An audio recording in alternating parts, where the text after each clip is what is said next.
Time to take a look at default routes and host routes in IP version 6. And I've taken everything off from previous videos, including the statement, the static route, using the link local address from the last video, ran show IPv6 route static, just to be sure we didn't miss anything, and we have another clean slate. Let's go ahead and write a default route, and not much to this at all.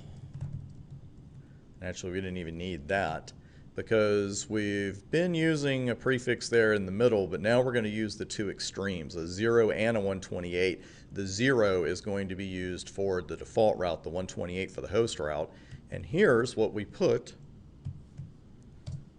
for the destination network. That's it, IPv6 route, double colon, it's 128 zeros represented by 2 colons. It's the best zero compression you can get. It's the most zeros you can compress, actually. So your default route is simply IPv6 route, double colon /0, and then you're going to put either, sorry, use that phrase again, local exit interface or the IPv6 address next hop. And here on router 2, since this is the only interface we're using, we'll use fast Ethernet 0/0. I think we have some options after that, but none we're going to use.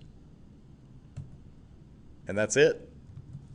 Let's have our look at show IPv6 route static.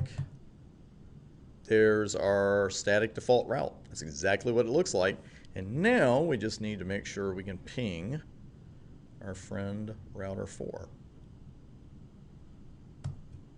And there we go, went right through. So that's a static default route in IP version 6, nothing to it, double colon /0.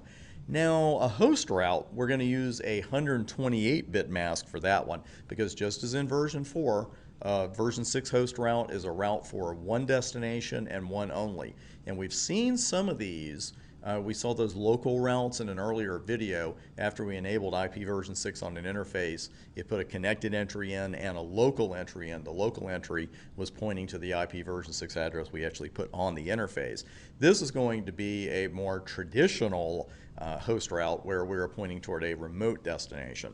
So first off, let's go ahead and take that default static route off, bring it up in the up arrow, do a Control-A to go to the front of the line, type in no, and you are done.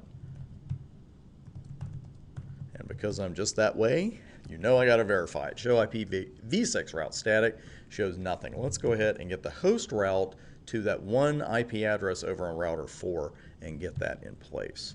It's going to be IPv6 route. It's going to be a little longer this time.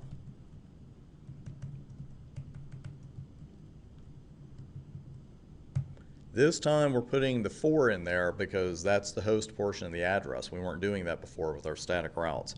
So I'm going to put 128-bit mask there. So it's going to match that one and only that one. And we're used to this by now. You're either going to put the you-know-what, the local router exit interface, or the next hop address, and we'll just go ahead and put the interface here as well.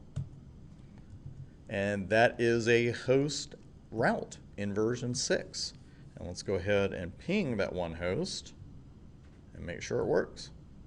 There you go, nothing to it. So good things to watch out for on your exam. You know, if you see a /0, especially, you know, double colons with a /0, you know, that's your default static route. And when you see a 128-bit mask like the one we just put on that particular route, we know that's a host route and it's going to match only that one particular destination, which is good because that's the one destination we wanted to reach. That is it for IP version 6 routing for right now. We've got some nuts and bolts on IPv6 coming up in the next couple videos, and then we're on to another subject. See you there.